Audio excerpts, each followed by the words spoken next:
geil, Alter. Ich habe das noch nie gemacht. Oh, guckt euch diese geile Figur an. Das kann wirklich jeder.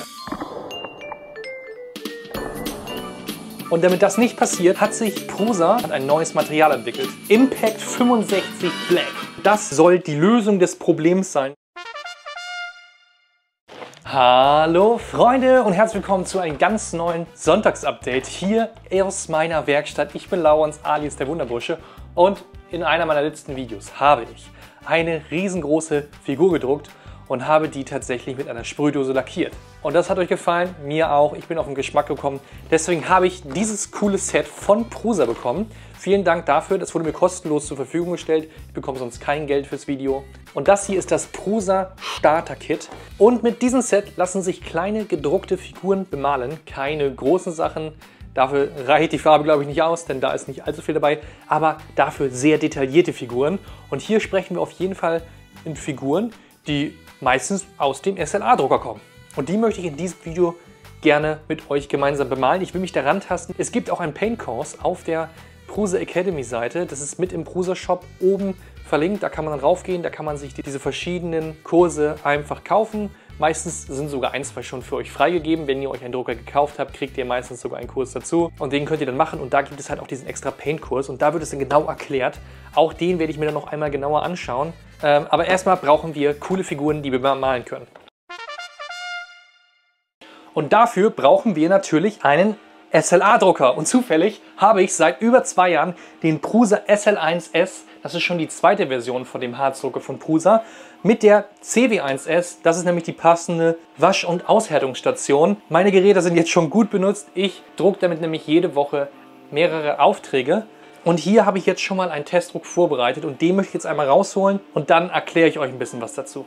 Zu 99% verwende ich eigentlich immer die passenden Materialien zu meiner SL1 Maschine. Das seht ihr auch im Hintergrund. Ich habe hier einfach fast alle Harzfarben von dem SLA Resin, was Prusa im Angebot hat. So, jetzt muss ich doch noch meinen Handschuh anziehen. Also ich habe hier zum Beispiel, finde ich sehr cool, das sind diese Bio-Resins. Steht auch hier drauf, Prusament Resin Bio Base 60. Das ist das normale Biomaterial. Das ist halt mit ein bisschen Baumharz und das ist das Lustige, wenn man dran riecht, denkt man ein bisschen, man steht im Wald. So, die habe ich da, weil ich die Farben brauchte. Dann sowieso halt so ein... Dann habe ich hier meistens so ein Modell Solid Grey. Das ist ein geiles Material, benutze ich für ganz, ganz viele Kundenaufträge. Das wird ganz oft tatsächlich verwendet. Kann ich mal gucken, was habe ich hier? Zum Beispiel hier habe ich so kleine Modellsachen gedruckt. Das ist jetzt so ein kleiner Anhänger für die Miniatureisenbahn. So, dann habe ich hier zum Beispiel noch einen Prototypen für ein Zahnbürstenladegerät. Da muss ich jetzt einmal den Finger aufs Logo halten. So, jetzt habe ich ein bisschen Harz an der Hand, ich hasse es.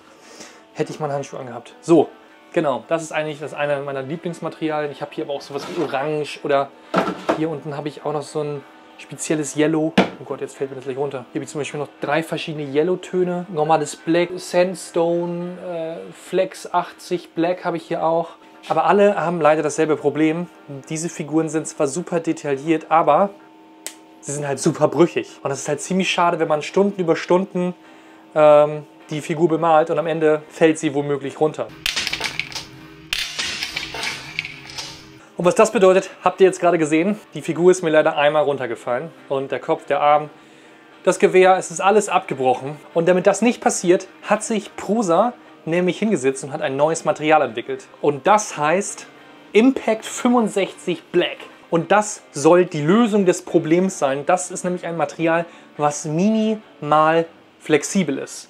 Quasi ein normales Resin mit einem Flex 80 gepaart, quasi einfach vermischt. Und dann ist tatsächlich das Impact 65 draus geworden. Und das hat mir Prusa natürlich auch für dieses Video, wie kann man es anders denken, bereitgestellt.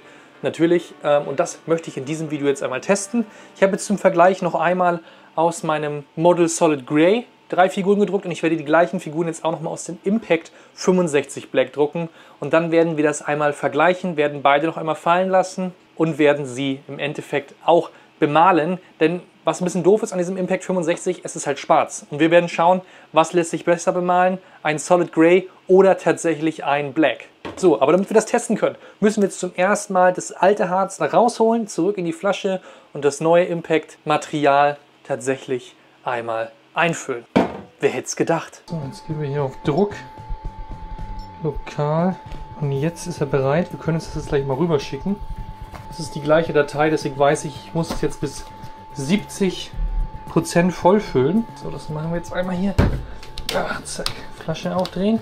Impact 65. Frisch geschüttelt, ein bisschen gerührt. 70%, nicht zu voll, sonst meckert er. Und dann können wir hier schon wieder Haube runter machen. Da, da, da, da. Handschuh aus. Zack. So, Schutzbrille ab. So, und hier sitze ich jetzt einmal vor meinem MacBook und habe mir den Prusa Slicer hier geöffnet. Da hatte ich das noch gespeichert. Da sind die 3 Figuren, gleiche Ausrichtung, gleiche Größe, gleiche Einstellung. Außer ich habe hier das Prusament Resin Impact 65 Black ausgewählt. Das habt ihr jetzt ja wahrscheinlich noch nicht in eurem Menü. Deswegen müsst ihr einfach nur aufs untere Zahnrad beim Drucker gehen, Voreinstellungen hinzufügen oder entfernen. Dann lädt er einmal die neuen Konfigurationsdaten. Da wird quasi so ein Mini-Update gemacht. Manchmal gibt es da noch Mitteilungen, dass man nochmal ein Mini-Upgrade machen kann. Das müsst ihr wahrscheinlich mal machen. Ich habe das halt gestern einmal gemacht. Und dann sehen wir hier alles und wir brauchen eigentlich nur hier unten zu SLA-Materialien gehen und können uns hier nämlich aus der Liste unter den hunderten Resins das passende auswählen. Aber es ist ja ein Prusament, also können wir hier einfach bei Prusament gucken. Prusa Impact 65 Black. Zack. Und da müsst ihr euren Haken setzen. Ganz wichtig. Und dann könnt ihr hier unten auch schon auf Beenden drücken und dann sollte das Material schon automatisch ausgewählt werden. Irgendwann habt ihr dann alle eure Farben hier ausgewählt. So, gleiche Einstellung wie immer. Ich drücke hier unten einfach nur auf Slicen. Jetzt slice der eine Figur nacheinander. Slicen abgeschlossen. Wir können sagen, senden zum Connect. Hier habe ich mir den Prusa SL1S Speed einfach mal reingeholt. Das geht bisher nur mit der Beta-Version, aber die funktioniert ziemlich stabil. Da kommt auch irgendwie gar kein Upgrade. Funktioniert. Ich benutze es jetzt schon seit fast einem Jahr so. Ich kann mich nicht beschweren. Und hier kann ich jetzt einfach auf Bereit setzen und jetzt drucken klicken und bestätigen. Kann ich hier oben auf Prusa Connect gehen. Er lädt das jetzt hier unten noch einmal rüber. Zack, wir gehen mal hier oben rauf. Dann können wir noch einmal checken, was er hier macht. Dann schickt das rüber. Mal gucken. Manchmal kommt hier noch eine Fehlermeldung, was man das bestätigen muss. So, schwuppdiwupp, fast rübergeladen. Zack, da ist es schon soweit. Die Datei ist da. Und er müsste jetzt gleich starten. Genau. Beschäftigt. Zack, Status geändert. Sehr gut. So, jetzt sagt er nochmal, ob hier Resin im Target Resin ist eingefüllt, bestätige ich hier. Befehl wurde gesendet. Meine Apple Watch klingelt auch gerade und sagt, dass der Drucker Aufmerksamkeit braucht. Den habe ich ihm gerade schon gegeben. Und jetzt sollte er schon losfahren. Da rennen wir mal schnell rüber. Ach, guck mal, da fährt er schon rein ins Becken. Bah, rein da. So, jetzt mischt er einmal durch. Das hat geklappt und er fängt einfach an zu drucken. So, hier können wir uns das jetzt nochmal angucken. Es gibt ja so mehrere Pages. Einmal das, was er gerade macht, was er drucken möchte. Die Hauptseite, dass er heute Nacht erst fertig wird. Hier nochmal manuell kann man Sachen einstellen, abbrechen, manuelles Harz auffüllen oder Druckeinstellungen verändern. Da lasse ich alles auf Standard. Das ist bei Prusa ja alles so perfekt. Jetzt heißt es einfach nur warten und morgen vergleichen. So, in der Zwischenzeit ist hier drüben schon alles perfekt ausgehärtet. So, schön, tolle Figur. Freue ich mich schon, die anmalen zu können. Auch der Kleine hier, ob ich da genau die Farbe hinkriege von seiner Haut, schauen wir mal. Aber es ist auch wieder geil, wie detailliert der druckt. Also wenn man jetzt nur FDM gewöhnt ist, dann ist das echt richtig krass. So, next day. Das Prusament 65 Impact ist jetzt fertig hier. Wo sind meine Handschuhe? Ich will das jetzt rausholen und gucken, wie weich das ist. Oder wie hart, wie stabil. Ist es unzerstörbar? Das ist die Frage. So, erstmal wieder den Tank hier reinäumeln. Zack, zack, zack. So sieht das jetzt aus. Und das wird jetzt erstmal gespült. Ja, es ist ein bisschen flexibel. Geil. So, rein in den Saft hier und waschen. Abwarten. So, in der Zwischenzeit können wir schon mal das Paint Set auspacken. Prusa Starter Paint Set. Geil. Zack. So, ich habe auch die Figuren hier. Die müssen wir gleich nochmal von der Stützstruktur befreien. Kriegen wir aber auch noch hin mit warmem Wasser. So, ich packe das jetzt mal aus. Das hier ist FDM 3D Print und SLA 3D Print. FDM können wir gleich auch noch bemalen. Aber erstmal testen wir das SLA. Ich bin mal gespannt. Ich habe mir hier auch so der Vollstandshalber Mäßigkeit so ein kleines Ding gedruckt, wo ich die Farben so ein bisschen anrühren kann. Weil für den kleinen Otto hier brauche ich die richtige Farbe von seiner Haut und seiner Mantelfarbe. Ne? So, jetzt holen wir uns mal hier raus. Da, da, da, da. So sieht's aus. So. Hier haben wir jetzt lauter kleiner Farben, Darktone. Und da sind immer so Kugeln zum Mischen drin. Das heißt, wenn man die schüttelt, dann hört man was. Was haben wir hier noch? Brush on Primer. Skin haben wir hier. Rot. Ich sortiere die mal ein bisschen. Gelb ist auch eine normale Farbe. Blau. Matte Black. Bisschen Brown. Metallic. Geil. Matte White and Green. So, dann haben wir unsere Farben. Haben wir hier. Schwarz-Weiß. Hautfarbe kann auch hier rüber. Brush on Primer. Keine Ahnung. So, und dann haben wir hier noch 3 Pinsel. Das ist einmal so ein super feiner. Dann haben wir hier noch einen etwas größeren und noch einen etwas größeren. Zack. So, also 3 Pinsel haben wir hier. Krass. Da sehe ich mich jetzt gleich schon hier. Die ultimativen Details ausmalen. Ich glaube, das kann nichts mit mir werden. Ich werde safe übermalen. Ach, ich bin gespannt. Also, es hat im Hintergrund gerade gepiept. Die Teile sind jetzt auch fertig, die müssen noch mal kurz aushärten. Die Teile werde ich aber von der Stützstruktur befreien und dann können wir die gleich bemalen. Ich bin sehr gespannt, ob das gleich funktioniert. 12 Sekunden später. So, Dalle. Schüssel ist voll der Figuren. Stützstruktur ist so gut wie befreit, aber dazu möchte ich jetzt noch mal ein bisschen was sagen. Also, ich habe die Figuren jetzt hier befreit. Die sehen auch ziemlich geil aus. Das ist das normale Resin und das hier ist das speziell weiche Resin. Und das ist nämlich genau das, was ich mir dachte. Es ist jetzt genau so, wie man sich das vorstellt. Wie eine Actionfigur, denn es ist alles so ein bisschen flexibel. Seht ihr, da bricht nichts ab. Das heißt, ich kann die Figur jetzt einfach fallen lassen, kann damit mal so richtig schön spielen. Aha. So wie Kinder das halt machen würden. Deswegen ist es eigentlich das optimale Material, um Figuren für Kinder zu machen. Ich weiß nicht, wie man das vergleichen kann. Das ist eine Showhärte von 98% wahrscheinlich. Finde ich geil, weil die Figuren gehen jetzt nicht mehr kaputt. Aber das hat noch einen anderen Vorteil, nämlich die Stützstruktur lässt sich total einfach lösen. Bei der Figur habe ich es nur mit heißem Wasser geschafft und hier kann man tatsächlich das einfach so per Hand abräumen. Zack. Easy going, ohne groß was zu machen. Ja, die Figur ist jetzt gerade noch nass. Ich hatte sie einmal im Wasser getaucht, aber das ist jetzt schon 20 Minuten her. Deswegen hing noch ein bisschen Wasser da drin. Ich wollte es euch einfach zeigen, wie leicht es abgeht. Zack, und da ist fertig die Figur. Ne? Und auch die Stützmaterialien sind natürlich super weich. Die können jetzt aber weg. Die kleine süße Figur ist schon ganz niedlich. Und auch hier, die Ohren sind flexibel. Die ist aber natürlich schon deutlich härter, weil sie halt aus Vollmaterial ist. Ne? Aber hier, bei dem habe ich immer das Gefühl, wenn ich sie fallen lasse, dann ist sie kaputt. Ne? Bisschen schade. Die müssen wir jetzt auch noch ein bisschen nachbearbeiten. Hier, die Sollbruchstellen sind nämlich nicht ganz sauber geworden. Das war bei dem Impact 65 tatsächlich ein Tick besser. Also hier müssen wir noch mal ein bisschen dran rumfeilen. Ich habe hier all meine Farben einmal aufgebaut. Meine Figuren sind da. Meine Mischpalette, meine Pinsel. Ich denke, wir können starten. So. An der kleinen Figur habe ich jetzt mal ein bisschen rumgefeilt, weil hier hinten noch so ein bisschen Überstand war. Das habe ich auch versucht mit dem Cutter zu arbeiten, aber das ist so spröde. Da kann es auch sein, dass ein bisschen mehr mit abplatzt, deswegen konnte ich das nur wegfeilen. Mit dem Messer funktioniert das nicht so gut. Bei dem 65 Impact, da kann man das richtig schön mit einem Messer bearbeiten, denn es ist quasi butterweich. So, man kann hier hinten wirklich so ein bisschen Schnitzarbeit leisten. Das kann ich euch auch hier unten einmal zeigen. Man kann hier richtig das, was man nicht haben will, einfach sozusagen wegschnitzen. Ist halt jetzt nicht super weich, aber es ist wie so ein hartes Radiergummi quasi. Zack, und so kann man sich das wegschnitzen. Es verbessert also die Nachbearbeitungsfähigkeit, aber lässt es sich auch genauso gut bemalen oder wie lässt es sich überhaupt bemalen? Ich habe gar keine Ahnung vom Malen. Ich habe jetzt den Prusa-Malkurs auch noch nicht abgeschlossen, weil ich mir dachte, let's go. Wir probieren das mal aus. Ich will mich mit dem Thema Bemalen vielleicht ein bisschen mehr beschäftigen, aber ich probiere es jetzt erstmal einmal aus. Ja, ich würde sagen, wir probieren es an der kleinen Figur. Ich versuche mir mal ein bisschen Farbe anzumischen und da irgendwie ein vernünftiges Resultat rauszubekommen. So, das heißt, ich brauche erstmal grün für die Haut. Oder machen wir erst beige? Ne, wir machen erst... Was machen wir denn? Nee, wir sollten erst beige machen. Wie macht man jetzt ein beige? Also wir brauchen, glaube ich, ein bisschen gelb, ein bisschen Hautfarben, ein bisschen was Schwarzes mit rein. So, wir machen jetzt erstmal ein bisschen gelb hier rein. Ich denke, gelb sollte eine gute Farbe sein. Ein bisschen Hautfarben. So, jetzt kommt die Kugel auch. Schön schütteln. Also es gibt natürlich die ganzen Farben auch einzeln zu kaufen, in den perfekten Farbtönen. Hier ist auch immer so so eine Farbskala drauf, welcher Ton das genau ist, wie rosa das ist oder wie gelb das ist. Aber ich habe halt jetzt nur das Starter-Kit. Da müssen wir jetzt damit klarkommen. So, ein Tropfen Hautfarbe. Okay, das ist deutlich dickflüssiger. Und jetzt müsste man sich das mal anrühren. Für tolle Werkzeuge. Dann nehme ich meinen professionellen Rührimbiss und rühren wir das jetzt einmal hier an.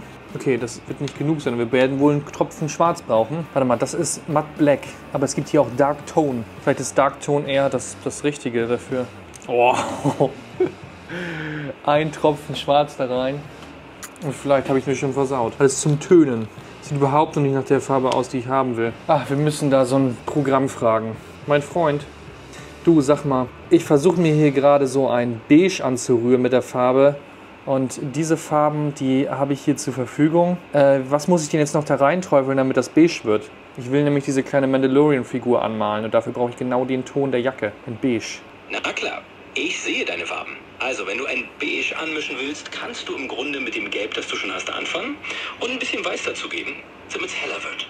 Und um diesen beigen, etwas warmen Ton hinzubekommen, kannst du noch einen winzigen Hauch von dem Braun oder vielleicht sogar ein ganz kleines bisschen Rot untermischen, damit es diesen warmen Beige-Stich bekommt.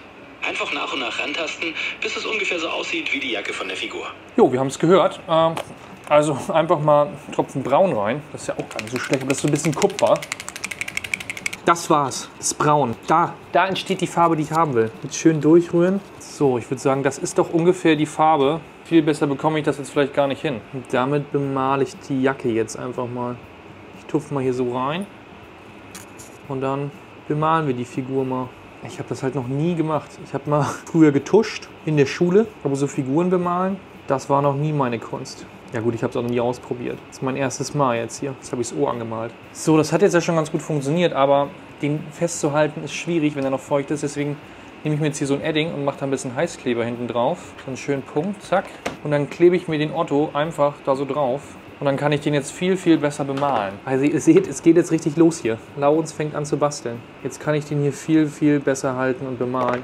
Ja, super. Wenn man das natürlich auf die Farbe klebt, dann geht das natürlich nicht. 1 Minute 37 Sekunden später.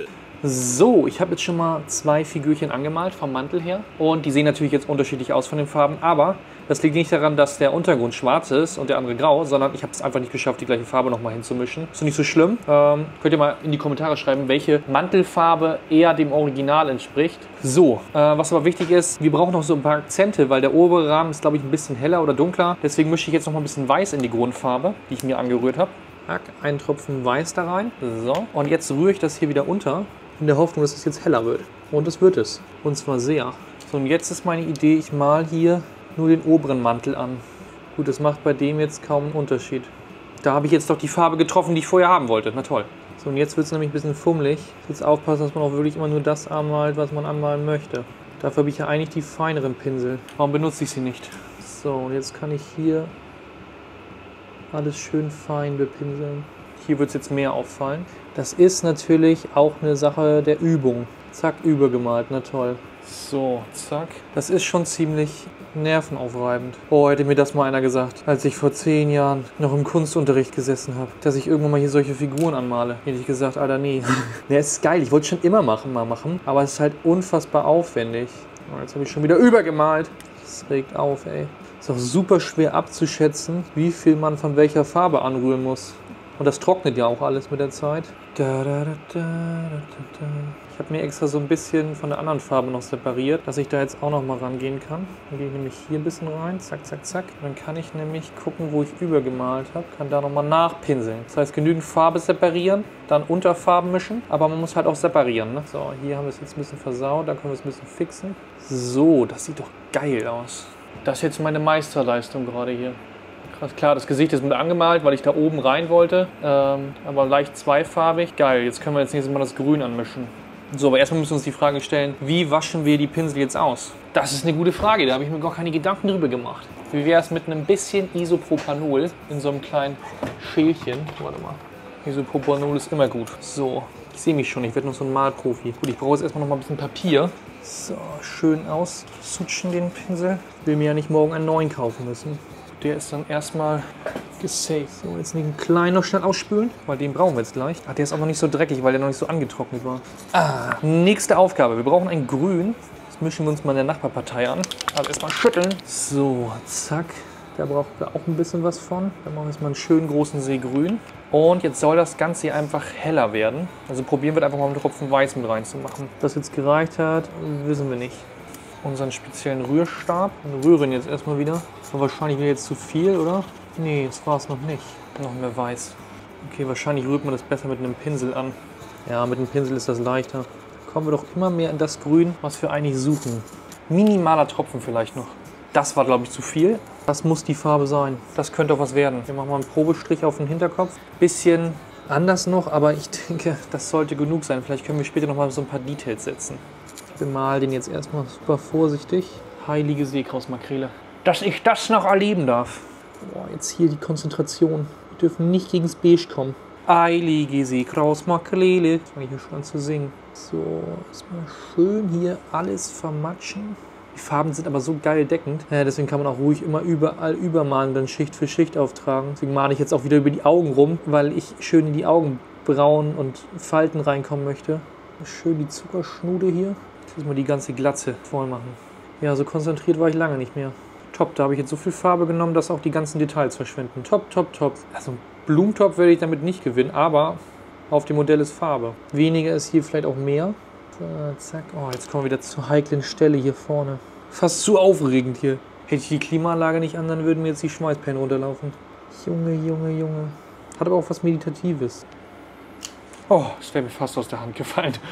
Ei. Ist vielleicht auch nicht das beste Modell, um damit anzufangen. So, jetzt noch die kleinen Patschefännchen. Seit wann zitter ich denn so? Ich habe noch einen feineren Pinsel. Oh, ich habe auf die Jacke gemalt. Ich sehe hier doch gar nichts. Komm. Komm. So schlecht sieht das nicht aus. Ich mache das erste Mal. Sieht doch ganz geil aus, ey. Was habt ihr denn? Das Gute ist, ich habe ja noch eine zweite Figur. Die kann ich jetzt auch noch bemalen. Das macht das Ganze noch viel leichter, wenn man gleich zwei bemalt. Aber wir wollen ja einmal den finalen Vergleich haben, welches Material besser ist. Da muss ich mir halt einmal die Mühe machen. Quasi doppelte Gewinnchance. So, zack. Schön die Glatze bepinseln hier. Zack, zack, zack, zack, zack, zack. Ja, ich glaube, grau zu bemalen ist natürlich besser, weil schwarz halt echt schlechter deckt. Obwohl die Farben so gut sind, aber erstmal zu Ende bemalen. Fällt einfach bei Schwarz mehr auf, wenn man vergisst, irgendwas zu bemalen. Ich möchte in jede Pore reingehen von dem Otto hier. 20 Minuten male ich schon, Alter.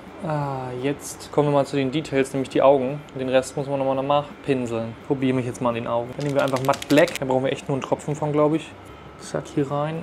Können wir mal irgendwo ausprobieren. Das ist jetzt wirklich wie eine OP. Das ist nichts für mich. Das mache ich nicht nochmal. Das ist so... Alter. Ich dachte, ich hätte gute Augen. Ist gar nicht mehr, was Sache ist hier. Warum sieht der jetzt so traurig aus? Krass, da wir das ja aber noch nie gemacht haben, finde ich es jetzt nicht ganz schlecht. Ich finde das dann gar nicht ganz gut. Was nennt sich Komfortzone verlassen? So, eigentlich ist jetzt ja fast fertig. Nur da unten noch mal rein, sehe ich gerade. Ich habe jetzt ein bisschen Isopropanol mit der alten Farbe vertauscht. Ich mache jetzt das Beige noch mal ein bisschen über, um so ein paar Farbunterschiede da reinzubringen vielleicht. Das müsste man jetzt auch mit dem Grün machen. Wenn ich jetzt noch mal in die eine Ecke ein bisschen was Dunkleres mache. Gut, das war natürlich jetzt viel zu viel. Wir müssen das vielleicht noch mal ein bisschen hoppala, mit Isopropanol strecken. Top, schön auf die Jacke gemalt. Das saven wir aber mal eben schnell. Super, mit einem schwarzen Pinsel natürlich nicht. Da wollte ich ein bisschen beige haben. Wieder ein bisschen nur die Augen gemalt. Wow. So, das ist das Resultat aus einer Stunde Malen. Sieht doch gar nicht so schlecht aus. Krass, es ist tatsächlich besser geworden, als ich dachte. Wenn man sich mal vergleicht, die andere Figur ohne die Augen, was es dann ausmacht. Gut, wir müssen die andere auch noch bemalen. Da brauchen wir jetzt hoffentlich erstmal nur noch schwarz für die Augen. Das Auge zu bemalen erfordert echt höchste Fingerspitzen. Ich glaube, ich habe übergemalt. Bam. Geil. Kann man so lassen. 2000 Jahre später. Boah, Alter, ich habe es echt voll übertrieben. Ich habe ja hier den kleinen Oschi hier angemalt. Und dann wollte ich hier so eine Figur anmalen. Aber ich habe jetzt tatsächlich nur eine angemalt. Aber habe mir dafür richtig Zeit genommen und sehr viel Mühe gegeben. Und ich bin einfach selber gerade baff, wie ich das gemacht habe. So leicht. Alter, ich weine gleich. Ich finde das so geil. Ich bin so stolz. Oh, guckt euch diese geile Figur an. Ich kann es nicht glauben. Hallo. Das habe ich gemacht. Ich bin so unfassbar gehypt. Das ist so geil. Das hier, dieser Darkton, das ist ja auch der Game Changer. Du tupfst danach einfach damit über alles rüber und es sieht einfach total geil aus. Es setzt sich in jede einzelne Pore. Es ist unglaublich. Warum? Ich habe seit über 2 Jahren diesen SL1S von Prusa. Hab 1 Million Sachen gedruckt. Warum habe ich das denn nicht vorher angemalt? Na gut, das Malset gab es jetzt auch noch nicht so lange. Und die Farben zu kaufen, ich hätte jetzt gar nicht gewusst, was ich brauche. Aber das Starter-Kit ist ultimativ. Du hast halt einfach die Grundfarben, damit kannst du erstmal alles mischen. Dann hast du noch hier so ein geiles Brown und dann hat es gibt ja noch Brush on Primer. Das habe ich auch zum Mischen benutzt. Ich glaube, das soll man da unternehmen. Und dann hast du halt noch Schwarz. Du kannst hier alles damit mischen. Und guck mal, selbst der Boden, den ich bemalt habe, ist einfach geil geworden. Ich glaube das nicht. Geil. Und jetzt kann ich hier nämlich meinen kleinen Schorsch noch davor setzen. Gut, der ist jetzt proportional natürlich viel zu groß. Da hätte ich mal eher drauf achten sollen. Aber den noch kleiner zu bemalen wäre auch anstrengend gewesen. Aber hier, boah, geil. Geil. Da weiß ich jetzt auch gar nicht mehr groß, was ich sagen soll. Ich zeige euch das nochmal mit diesem super Black Tone. Also, wir haben jetzt zum Beispiel noch hier die Gun. Und da nehme ich mir jetzt hier so ein bisschen Black Tone. Ich habe mir übrigens hier so Tape hingeklebt. Da braucht man sich gar nicht solche Malschalturen machen. Und dann ist es dieses Dark Tone, heißt das, nicht Black Tone, Dark Tone. Und das ist einfach so ganz, ganz flüssig. Und damit dödelt man jetzt einfach über die Sachen rüber. Und dadurch wird das noch ein bisschen dunkler. Und das setzt sich automatisch in diese Poren ab. Und dann habe ich da mit dem Finger ein bisschen rüber gewischt. So, einfach hier rüber, zack, zack, zack. Wischt man mit dem Finger ein bisschen ab. Und dann sieht das noch detaillierter aus. So, hier oben noch die Gun. Geil, Alter! Ich habe das noch nie gemacht. Und dann mit verschiedenen Braun- und Schwarztönen ein bisschen über den Vorhang hier hinten. Komm, noch mehr Darkton da drauf. Geil, einfach so ein bisschen verwursteln. Das kann nur besser werden. So, SLA-Druck bemalen hat ja wirklich gut geklappt. Da bin ich auch immer noch fasziniert. Das ist jetzt ein Tag später. Ich habe mir jetzt über Nacht einmal hier so einen praktischen Ständer gedruckt. Der ist jetzt einfach aus ABS matt weiß gedruckt. Nicht besonders hübsch geworden tatsächlich. Wurde tatsächlich nicht auf dem Prusa gedruckt. Habe ich nur schnell mal eben auf einem anderen gedruckt. Ja, diese Firma mit Grün. Auf jeden Fall passt das da perfekt rein. Und jetzt habe ich ein bisschen eine bessere Übersicht. Es ist ein bisschen aufgeräumter, ich habe das ein bisschen ersichtlicher. Und jetzt habe ich hier nämlich noch eine FDM-Figur mitgebracht aus orangen PLA. Und bei der ist es so, dass hier noch so ein paar Details fehlen. Und die möchte ich jetzt tatsächlich auch einmal mit dieser Farbe bemalen. Weil die Farbe ist ja auch für FDM geeignet. Ne? Da soll man das doch mal probieren. So, was ich mir ebenfalls noch mehr gedruckt habe, sind diese coolen kleinen Farbfächer. Das sind nice. Da habe ich jetzt noch ein paar mehr am Laufen, weil es dann doch ganz cool ist, wenn man das nicht mit diesem Tape hier macht. Das ist zwar günstig, aber es ist ganz cool, wenn man mal ein bisschen mehr Farbe anrührt, dann läuft das nicht gleich aus. So, gesappel, gesappel, gesappel. Lass uns einfach mal anfangen. So, da brauchen wir jetzt dann nicht so viel Farbe. Und dann nehmen wir uns, welchen Pinsel nehmen wir uns da? Da können wir auch den ganz feinen nehmen. Was soll's. So, wir beginnen mal bei der Nase. Gucken, wie sich das bemalen lässt. Ah, es passiert genau das, was ich dachte. Es zieht so ein bisschen ins Material ein. Da muss man dann wahrscheinlich doch erstmal mit dem dickeren Primer vorarbeiten. Schön vorsichtig jetzt. Jetzt versaue ich mir die Dekoration für zu Hause. Okay, da werde ich auf jeden Fall noch eine zweite Schicht auftragen. Lieber erst ein bisschen dünner. Erwacht die Figur natürlich langsam zum Leben. So, jetzt müssen wir mal in die Augen rein. Toll, das ist so ein winziger Fissel. Der nervt natürlich. Na toll. Jetzt habe ich das Ohr angemalt. Scheiße. Kann man das einfach sauber lecken? Das ist nur Acrylfarbe quasi. Müsste auf Wasserbasis sein. Warum habe ich denn jetzt schwarze Farbe an der Hand? Zack. Also vom Weiten sieht es cool aus, finde ich. Zack, und schon ist der Hund zu Leben erweckt. Also FDM kann man auch bemalen. Muss ich mich noch ein bisschen mehr auseinandersetzen. Ich habe das bewusst jetzt nicht so viel gemacht, weil ich weiß, dass durch diese verschiedenen Layers tatsächlich immer die Farbe neigt, dort einzuziehen. Deswegen auch mit einem Edding das zu bemalen, ist keine gute Idee. Man muss erst eine Sperrfarbe auftragen. Und all das lernt man nämlich in den Prusa Academy Kurs, der Paint-Kurs zum Einsteigen. Und den wollen wir uns nochmal genauer anschauen, denn ich habe mich gestern Abend da doch noch relativ lange mit beschäftigt und der ist sehr umfangreich. Also man bekommt da schon was für sein Geld und das möchte ich euch jetzt nochmal so als kleinen Sneak Peek geben, damit ihr da einen besseren Einblick bekommt. So, wir sind jetzt hier einmal auf der Prusa Hauptseite und hier oben gibt es natürlich Druckermaterial, Teile und Zubehör. über das Unternehmen, die Software und ganz rechts gibt es nämlich hier Kurse. Und da können wir raufgehen und uns werden jetzt hier schon mal ganz viele Kurse vorgeschlagen. Und hier ist auch unser Paint-Kurs. So, und wenn ihr dann auf die Hauptübersichtsseite kommt, dann findet ihr hier unten die Kurse, die ihr alle noch kaufen könnt. Auf der ersten Mal seid ihr hier auf der Seite und hier werden schon alle eure Kurse angezeigt. Bei mir sind es jetzt alle Kurse. Ich habe nämlich alle Kurse mit der Zeit mal bekommen, selber tatsächlich gekauft und die restlichen habe ich jetzt tatsächlich für die Videos auch zur Verfügung gestellt bekommen. Danke auf jeden Fall da an Prusa und an eure Unterstützung, dass ihr mir das ermöglicht, dass ich überhaupt den Content hier euch so zeigen kann. So, also ich habe jetzt hier schon alle Kurse und ihr seht, einige habe ich noch nicht begonnen, andere habe ich hier zum Beispiel schon abgeschlossen, wie den Paint-Kurs. Wenn ihr noch keinen Kurs besitzt, dann sollte das so wie hier unten aussehen. Hier sind alle Kurse, hier steht, was die kosten und die Kurse für die Drucker braucht ihr eigentlich nicht kaufen. Die sind zwar sehr gut, aber ich sag mal so, die kriegt man eigentlich umsonst, wenn man die Drucker kauft. Ansonsten, ja, ich habe die alle gemacht. Deswegen bei mir an der Wand hängen auch die ganzen Prusa Academy Awards. Sehen ganz schick aus.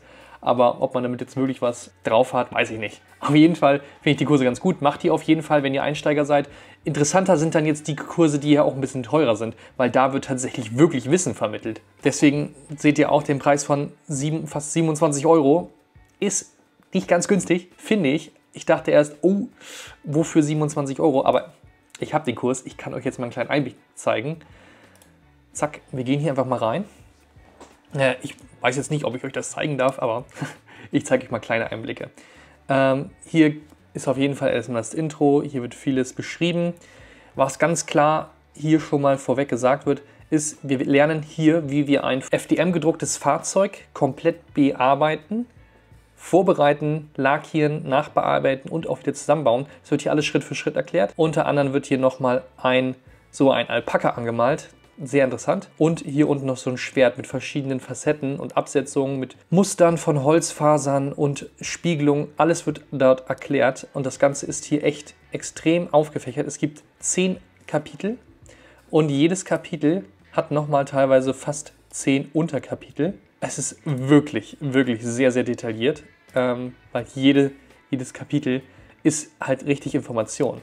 Wir können zum Beispiel mal hier in Brush Painting reingehen. So, Typ of Brush Painting. Da wird dann erstmal alles erklärt. Ach so, by the way, ihr merkt, der Online-Kurs ist auf Englisch. Wir alle können zwar ein bisschen Englisch, aber so einen Kurs auf Englisch machen, macht nicht wirklich Spaß. Ich habe zum Beispiel hier oben mir so ein Plugin installiert, dass die Seite komplett von Google auf Deutsch übersetzt wird. So kann ich einfach alles auch auf Deutsch anschauen. So, jetzt heißt plötzlich alles anders. Pinselmalerei, Arten von Bürsten. Hier werden zum Beispiel einmal die Pinsel erklärt, was für Pinsel gibt es.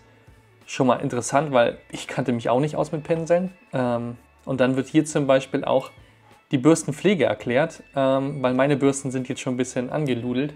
Wenn ihr euch das einmal anschaut, die sieht jetzt schon ein bisschen vernudelt aus, die Bürste. Oh, die ist auch hart. Scheiße. Gut, die kosten jetzt nicht die Welt, aber hier wird auch zum Beispiel das erklärt, also sogar die Reinigung von den Pinseln.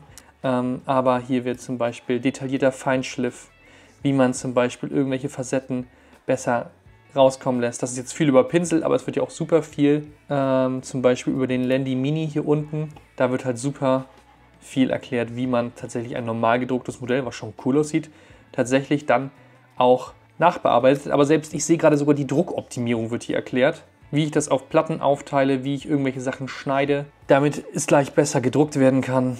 Dann zum Beispiel, wie wir lackieren sollen, die fertige Montage. Und das Ganze ist nicht nur Bild in Bild, sondern es sind tatsächlich, wie ihr hier seht, sogar teilweise einzelne Videos erklärt, wie man was macht. Und das ist natürlich unfassbar viel Arbeit gewesen und das ist aber auch dann der Preis, der gerechtfertigt ist, denn hier hat sich Prusa wirklich Mühe gegeben, einen Kurs von A bis Z rund ums Nachbearbeiten und Bepainten zu gestalten. Und ich glaube, das ist ihnen hier gelungen.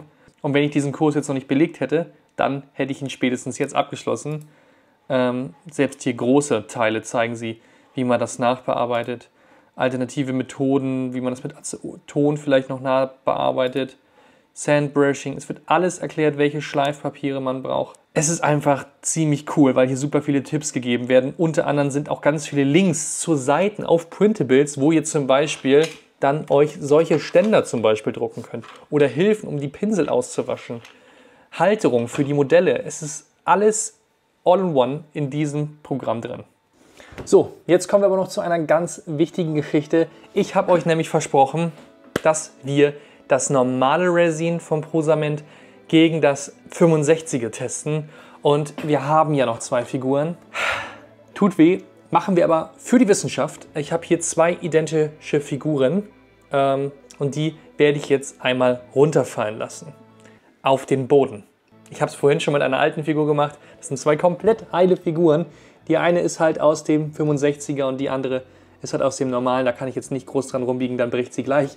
Wir wollen sie jetzt einmal auf den Boden schmeißen und gucken, was es für einen Unterschied macht. Ich werde beide gleichzeitig aus der gleichen Höhe mit der gleichen Position fallen lassen. So, hierfür nehme ich mir mein iPhone zu Hilfe.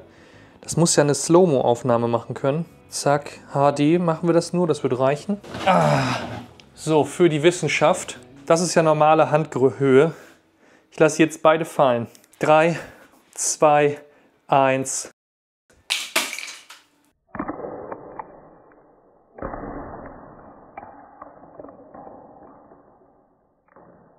Okay, es ist von beiden was abgebrochen. Es ist tatsächlich von beiden was abgebrochen. Was jetzt auch nicht super schlecht ist. So. Also, wir haben hier schon mal mein schwarzes Männchen. Da fehlt auf jeden Fall die Knarre. Wir schauen uns gleich genauer an. Oh, und hier ist das graue Männchen. Hier fehlt das Gewehr, die Knarre und das Bein. Alter, ich suche mal alle Teile. Okay, ich habe leider nicht alle Teile wieder gefunden. Das hier ist unsere Impact 65 Figur. Und das Einzige, was ich gefunden habe, war tatsächlich die Handwaffe. Die ist jetzt leider abgebrochen, das ist doof. Aber tatsächlich das Teil hier, seine andere Waffe, die ist komplett heil geblieben. Und ansonsten hat er hier nur so eine kleine Macke, aber das kann man wegreiben. Auch der Schuh, das war's. Tatsächlich super stabil gewesen. Und bei dem anderen, da fehlt einiges. Schade, tatsächlich das Bein ist abgebrochen. Gut, das wäre jetzt nichts, was man nicht vielleicht doch noch mal kleben könnte. Aber hier ist ja auch noch wieder ein kleines Stück abgebrochen. So bröselig. Also das gesamte Bein fehlt halt jetzt. Ne? Die Handknarre ist abgebrochen und das Gewehr, das ist tatsächlich in so viele kleine Stücke zerplatzt. Das habe ich jetzt gar nicht vollständig wiederfinden können. Und wenn man sich genau mal alles anguckt, ist überall, wo es aufgekochen ist, also beim Schuh ein bisschen was abgebrochen, der Helm hat was abgekriegt, eine Macke, der Umhang hier unten ein bisschen. Es ist halt relativ spröde, so wie man das halt von normalen SLA-Resins kennt. Schade drum. So, wir haben es getestet. Ich würde sagen, wir kommen dann einmal zum Fazit. So, jetzt kommen wir einmal zum Bastelstunden-Fazit. Wir hatten alles dabei. Ich habe das ganze Paint-Set probiert. Ich habe das neue Prusament Resin Impact 65 getestet. Wir haben einen Drop-Test gemacht. Ich habe euch gezeigt, wie man Sachen bemalt. Wenn auch nicht sehr ausführlich, ich weiß. Ich habe die schöne Figur tatsächlich nicht mitgefilmt gehabt, weil ich das einfach als meditative Art und Weise für mich gebraucht habe. Und ich wollte mich einmal damit in Ruhe beschäftigen. Und diese einzelnen Figuren zu bemalen hat circa eine Dreiviertelstunde gedauert, 2 Stück davon. Weil ich mich erstmal mit den Farben vertraut machen musste. Jetzt wird es wahrscheinlich schneller gehen. Und hierfür habe ich tatsächlich, ich glaube, 1,5, 2 Stunden gebraucht. Es war sehr, sehr filigran. Ich sehr viel Mühe gegeben und habe tatsächlich nebenbei auch immer mich ein bisschen durch die Academy durchgeklickt. Und das würde ich euch auch ans Herz legen, weil die ist doch ganz schön geil. Ich dachte erst, okay, zeigst du das überhaupt im Video? Ich habe anfangs auch gesagt, ich zeige es vielleicht gar nicht. Aber sie ist tatsächlich mega nice. Also, nochmal ganz kurz zum Drop-Test. Ich habe euch ja eine Slow-Mo-Aufnahme gezeigt und das war mir nicht genug. Ich wollte es stärker testen. Und dann habe ich eine Figur, die graue nämlich, noch 10-mal fallen lassen. Und das hier war das Endergebnis. Ich sag mal so, 30% der Teile habe ich nicht mehr wiedergefunden in meiner Werkstatt. Der Rest ist halt pulverisiert. Die Beine sind abgebrochen, der Fuß ist abgebrochen, der Kopf, die Hände, das Cape sogar. Es ist einfach nahezu alles zerbröselt. Das Dumme ist nur, ich habe es nicht mit meinem iPhone aufgenommen. Ich dachte, es lief. Blöd. Also habe ich nochmal eine Slow-Mo-Aufnahme gemacht mit einer zweiten Figur. Und auch die sieht jetzt so aus. Die Figur hatte ich ja schon einmal fallen lassen, aber ich habe sie dann nochmal 10-mal fallen lassen. Fairerweise. Hier sind einmal die Aufnahmen, wo ich sie habe fallen lassen.